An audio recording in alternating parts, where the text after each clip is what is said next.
How's it going, guys? Welcome to Audio Addiction. We have Generation Underground again with us. They can say their names, what they do in the band. I'm Mike. I sing and play guitar. I'm Matt. I am the drummer. I'm Josh, and I play lead guitar. There we go. Well, as I mentioned earlier, they've been on the channel. It's been almost probably close to like 6 months or maybe a year now, or maybe a little bit longer. I don't even remember. December last year. It was a little bit ago. Yeah. So some things have changed. You got a little bit of a reorganization.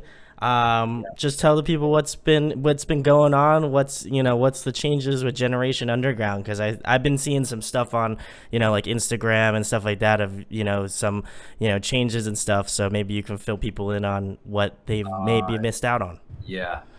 So since then, we fired our shitty manager and his whole team of people that were holding us back. Our new album, Cold Blooded Volume 1, which I will show you a picture of right now, came out on 4/20/20 this year. There you go. Okay, this right here. There it is. Available on all streaming platforms, and we have Cold Blooded Volume 2 coming out on November 13th, Friday the 13th. I'm trying to think of what else. Yeah, drummer's back. If you're watching this interview, we need a bass player now.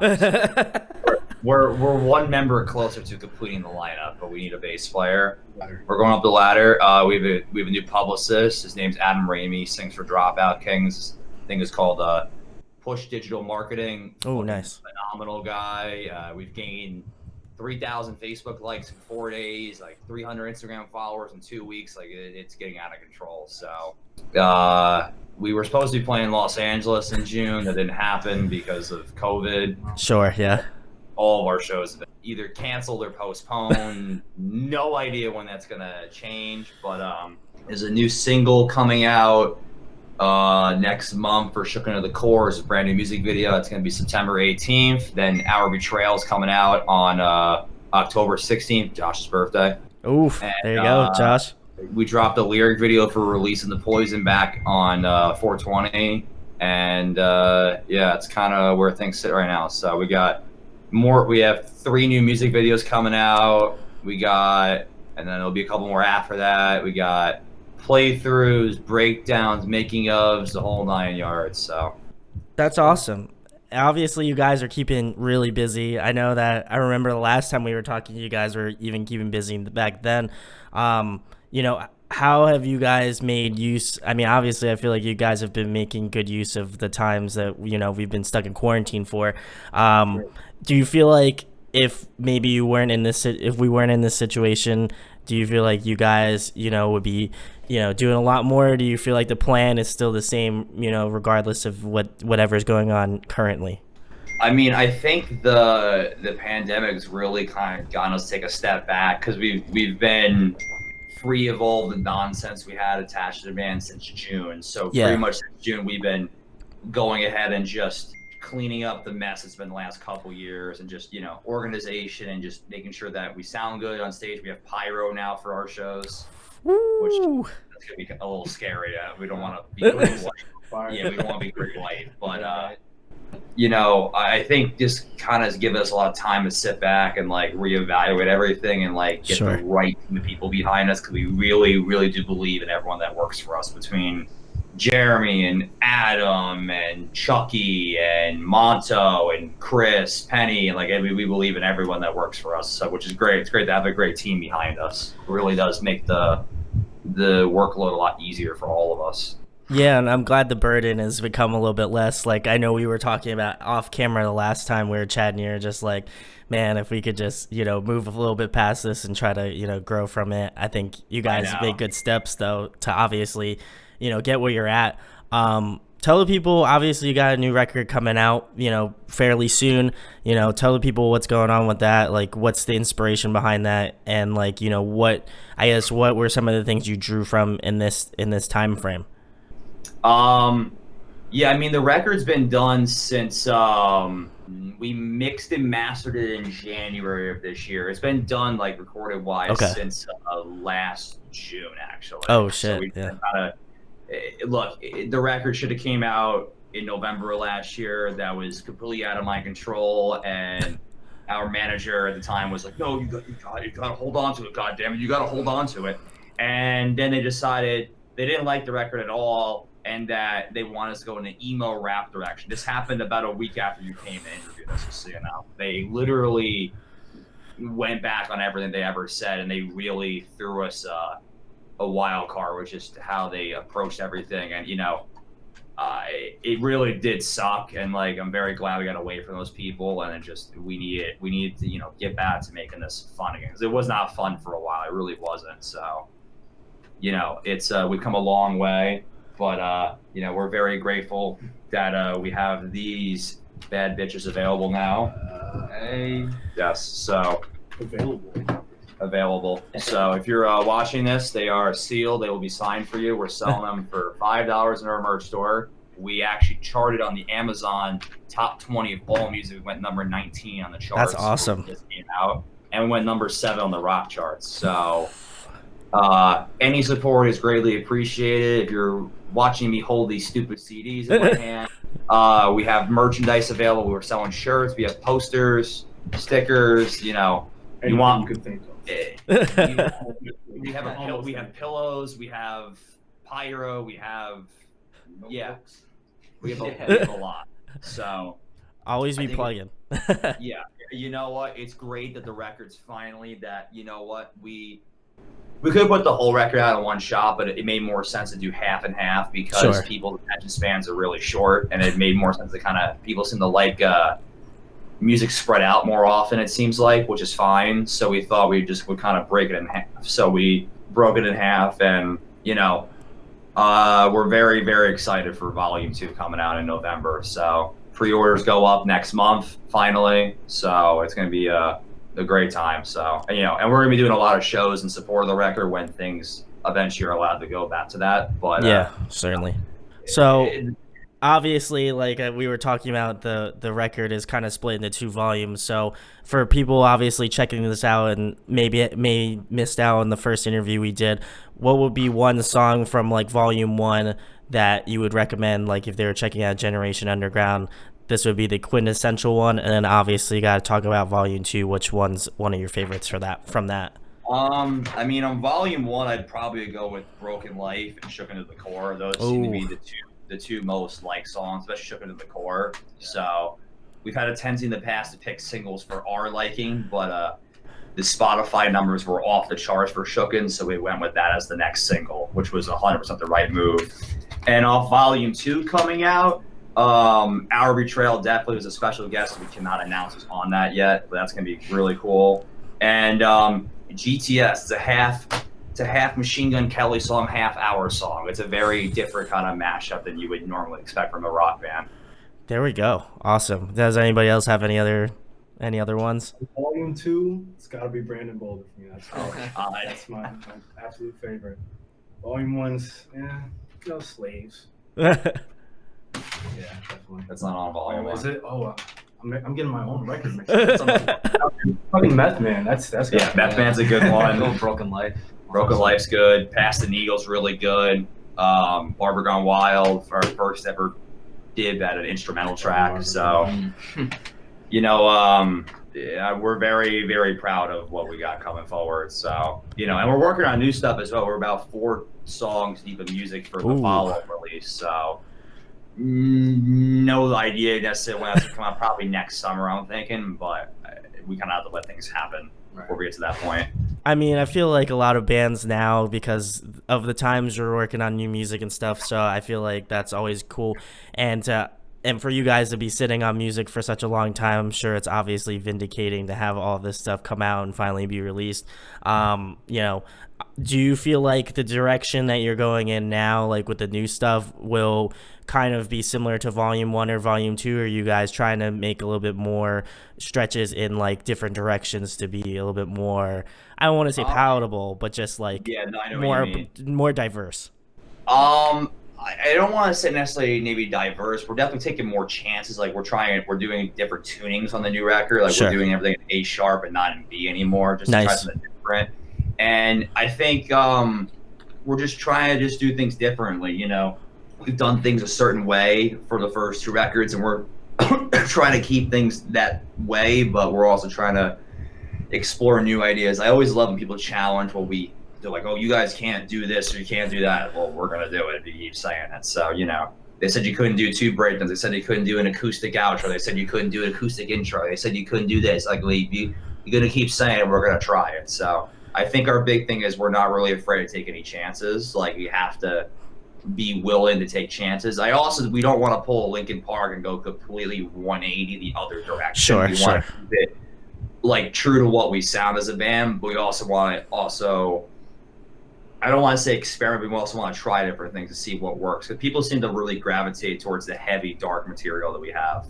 People like obviously like the happier, more upbeat stuff too, but Sure. like the definitely the darker material people seem to really like the most.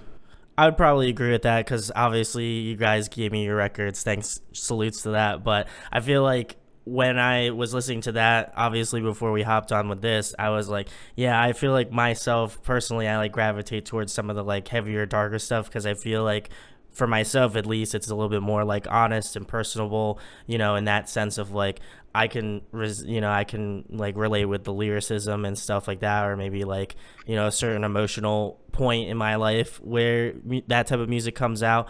And do you feel like, you know, fans that have checked out Volume 1, do you feel like how's the reception been of that? And, you know, do you feel like the reception of Volume 2 is just as good, if not better now, since you have a team behind you that like really believes in your content and believes in your material now? Well, let's put it this way. The first volume that came out did 46,000 streams in 6 weeks with no promotion. Our whole team was terrible behind us. So think about how much people liked that. How we had 46,000 streams in 6 weeks. That was more than our entire debut album had in a year and a half.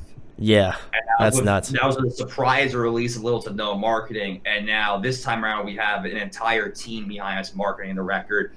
And it's like a mountain of momentum as he's building and building and building. And I really think we really believe in the record, but like, obviously you never know until it comes out how people are going to perceive it. But Sure. like the audience loved it. I mean, they were saying like the production, the songwriting, the drums, the vocals, the guitar, everything was just a big step up. And we knew it was a big step up.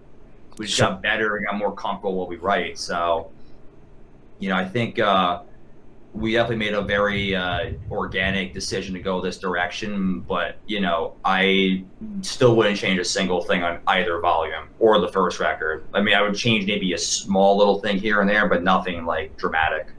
There we go. Well, go check out their stuff. I'll leave links in the description as per usual.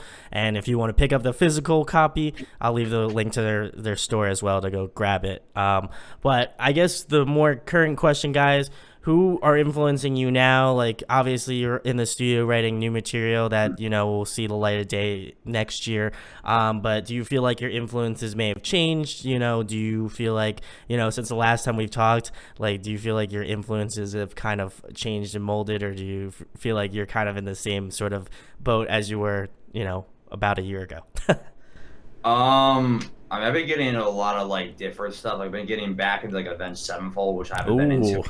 Okay. And I really have grown to appreciate their first 5 albums a lot more than I did originally, because like just those, I mean, they're definitely a band that should have shorter songs because sometimes their songs drag on a little bit too long. But the music in that band definitely has not been the same since Jimmy died. It really isn't. But I've been getting into a lot of their stuff, a lot of their guitar work between Sin and Zachy. And then my big kick's been like Devil Driver. I get into a lot of deathcore, like Oceano, Whitechapel, Chelsea Grin. Slaughter Prevail is, oh my fucking god, is unbelievably good. Trying to think of what else. Yeah, a lot of deathcore, a lot of metalcore, a lot of heavier stuff too. Okay. And then obviously, like, you know, we've always been big in the rap too. Like, what's been new that's come out that's fucking good that we like? There's a lot. The new Juice WRLD album was really good. Oh yeah. Yeah, and LA Choppa dropped a new record. I have not heard it yet, but I'm sure it's somewhat good. Five Finger Death Punch has been like a bigger influence. Like their new record, I really enjoyed. One band I've been like on a major kick with nonstop for the last like year and a half has been Bad Wolves. Oh yeah. Just turns out so many heaters after another. They're just, I think that's what you get when you get guys from, you know, Snot and Devil Driver and God forbid put together. You get, and in this moment, you get like a really good mix. There you go. Anyone else? I mean, I've always been into like System, and the Deftones. I've been listening to those since forever. I didn't even know you even liked Deftones. The first year I was in the band for my birthday, this guy bought me a Papa Roach album. I still have it, and I still listen to it. So. I did. Yeah, you did. They were saying how many drugs I used to do. I don't even remember that. But yeah, it's been a big influence because I enjoy that kind of drumming personally. Just like open groovy drumming that I use a lot throughout the. I love Abe Cunningham. He's such a monster. Yeah. He's one of my favorite. Him and then John Otto from Limp Bizkit's really good, and Wov from POD, and yeah. John Berkland is in Bad Wolves and was in Devil Driver. That guy, I don't know how that guy fucking goes the entire damn song. Right. Also gonna get into some Dillinger Escape Plan. It's weird working with the guy who's toured with everyone from Metallica to Alicia Keys and everything in the middle, but we never actually sat there and listened to his music. And I gotta say, Dillinger's really got, like, the stuff that Chris Penny did with Dillinger really is very interesting. It's very good. It's so strange, but it works. Yeah, I feel like Dillinger, if you're a fan, like if you listen to them, you're like a fan, or you're like, that's not for me. Like there's no in between, you know? Yeah. But the next question, guys, I always got some good ones. If you guys were to create a musical supergroup, who would be in your band? Dead or alive? We'll go with, can I make this? Why don't you give me one band where you have, people who have passed away, and then we'll do more current artists. Dead, I'm definitely going Dimebag in there, 100%. Oh yeah, for sure. Dimebag and Paul Gray for sure. I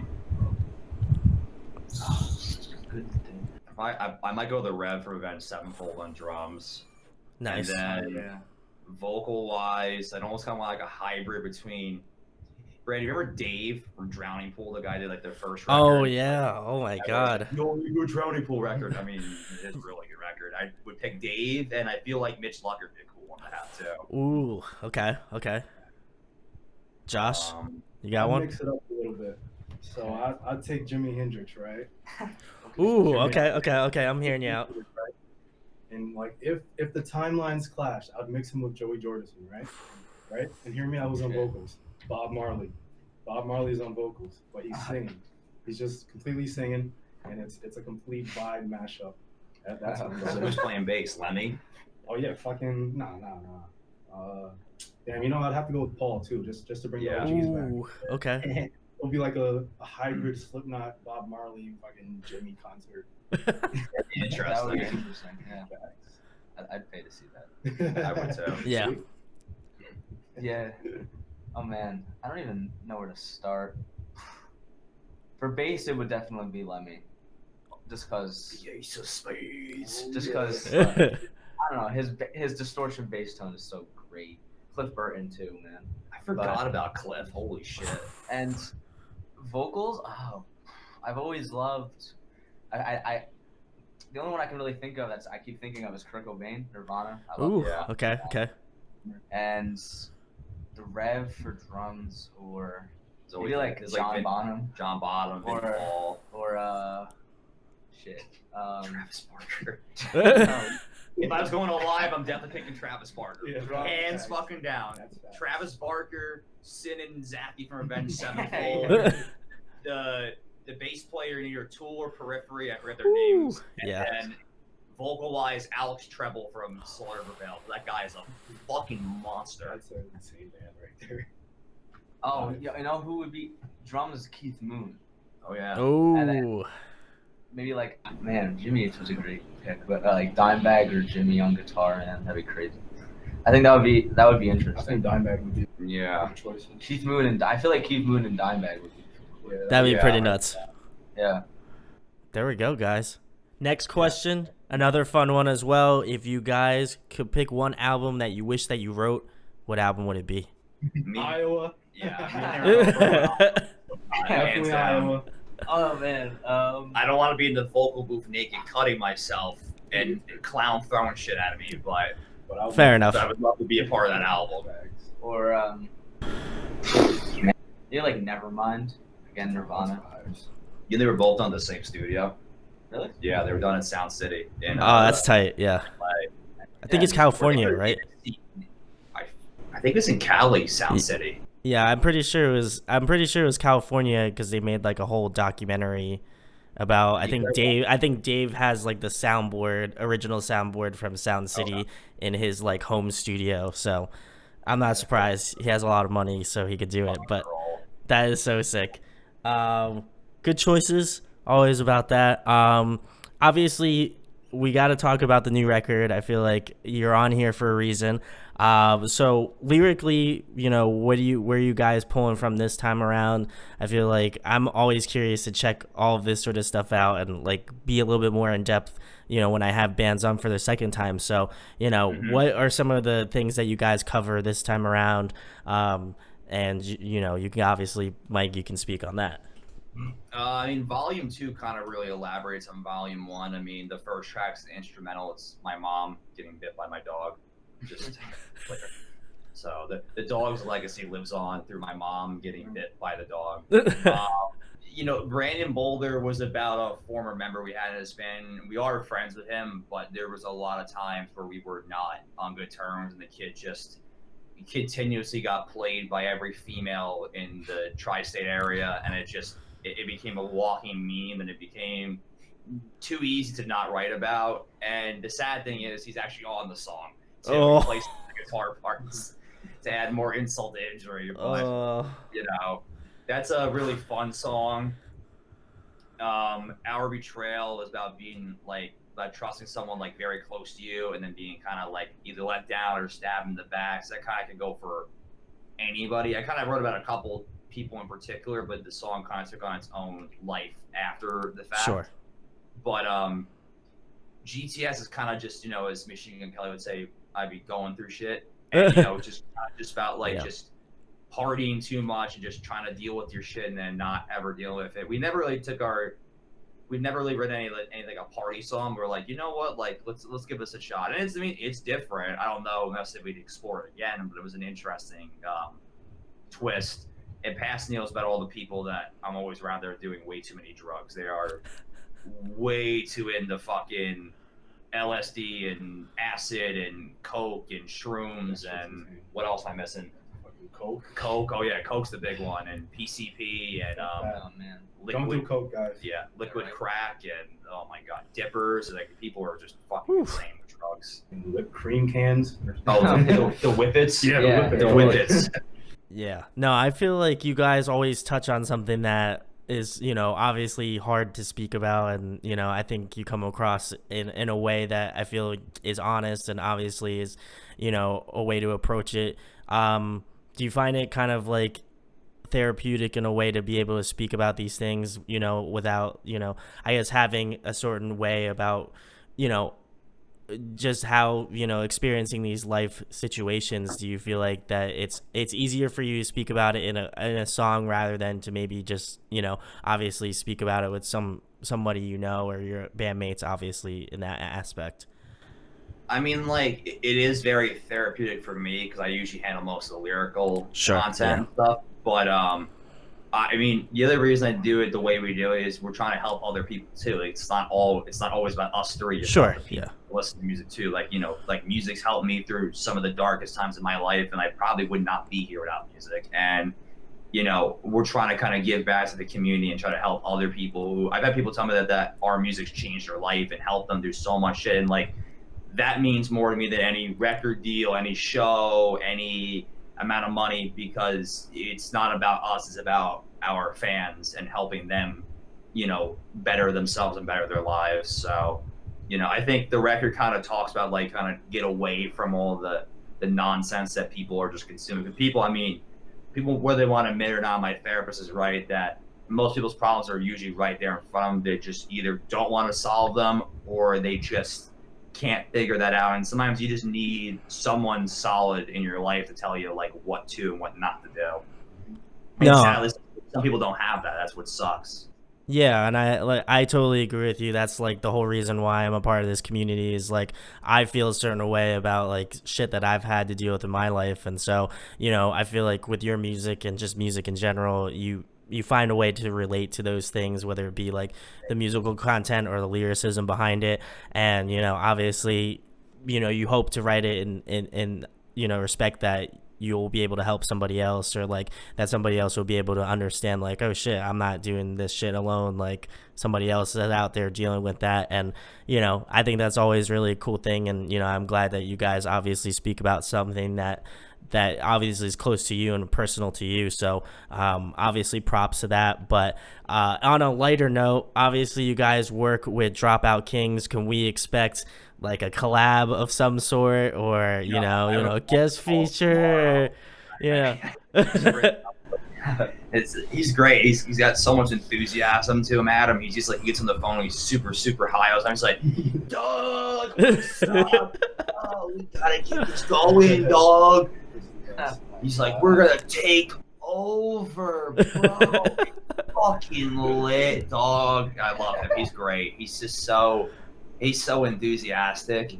And they're a band I've been following since they were called Phoenix Down, talking years ago. Yeah. So and the cool thing is he's only been doing this publicity company for probably like a month or two. It's not been that long, and he's made like $40,000. Right? Like he's on the Forbes top 40 list right now for like the underground scene. Like that's tight. I'm very happy for him that number one, that he does it for himself, and number two, that his ideas that he's given us are just amazing, and just planning things out really have helped we have so much content, we just don't know what to do with it sometimes. And he's like, dude, he's like pumping $30 here, $20 here, $10, put this here, put this, don't do that, post this, write this way. And I'm like, okay, like we need direction. So I know, Mr. Adam, you're watching this, and I know you want to do a collab in some shape or form with this. So I approve. I gotta give my stamp of approval. Let's get this going.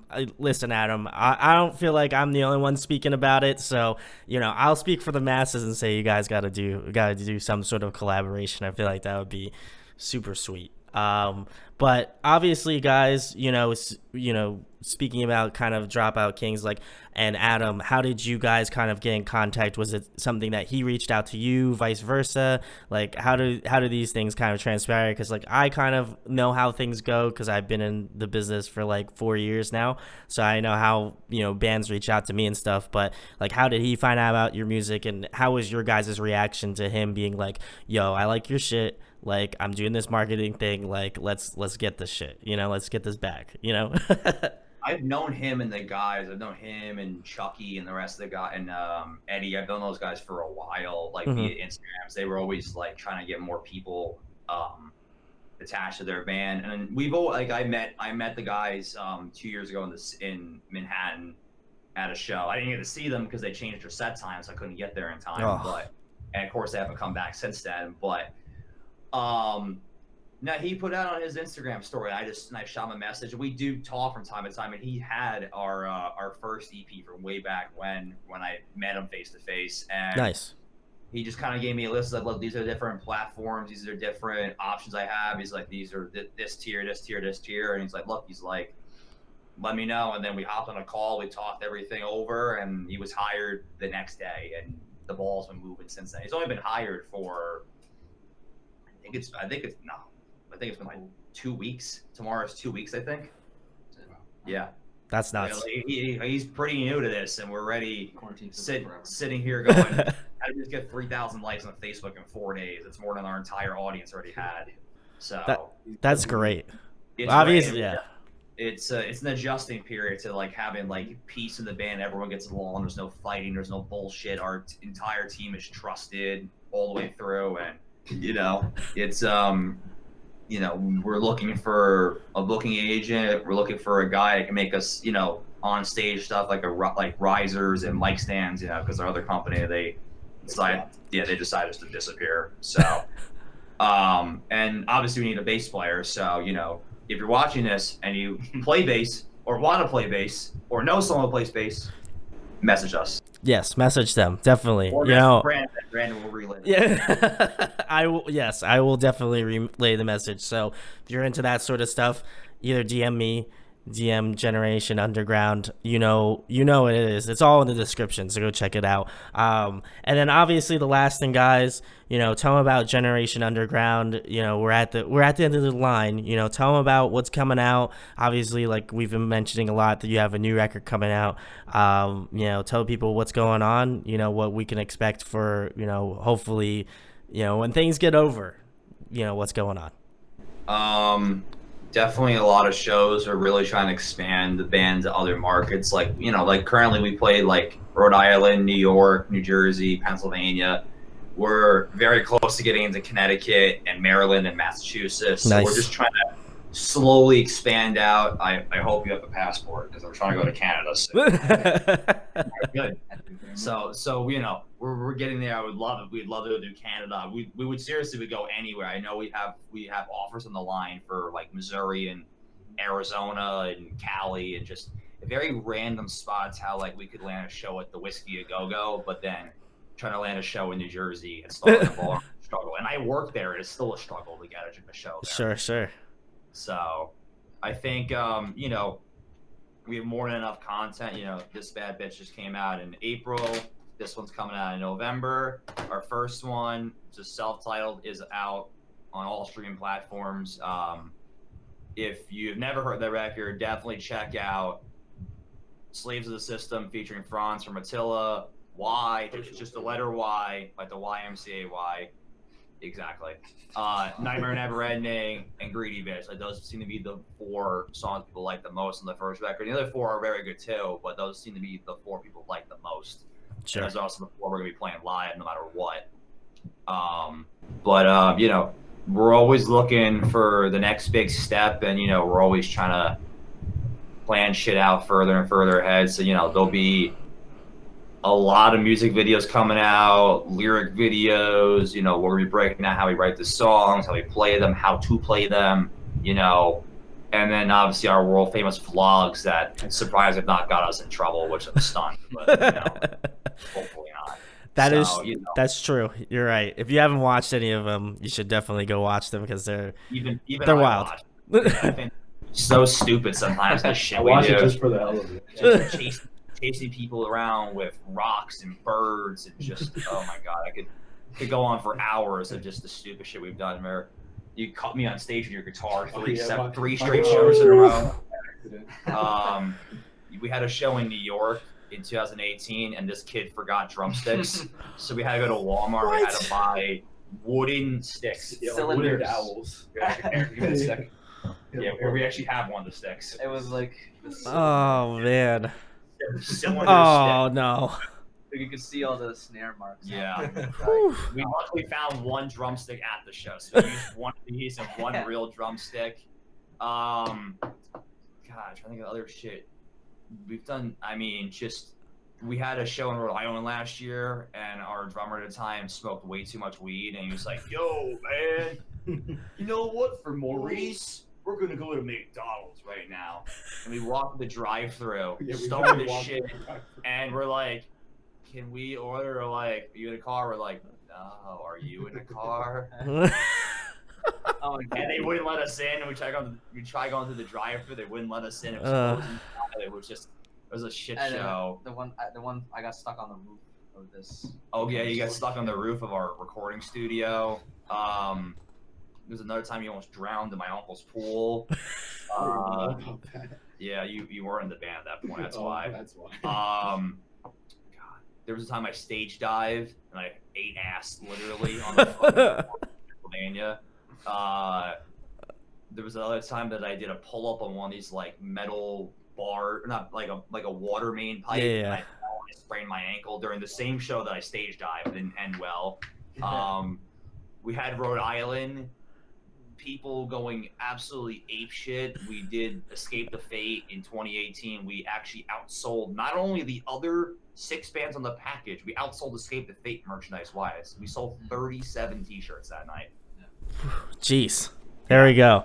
That's the type of content you guys can expect from the vlogs. Go check them out. They're all great. I haven't watched all of them personally, but maybe I might spend the quarantine to watch the rest of them that I haven't seen. So go check out Generation Underground. They're good homies of the channel. Obviously, thank you guys for coming back on. But go check the links in the description where you can find out about Generation Underground. Go check out Volume 1 if you haven't.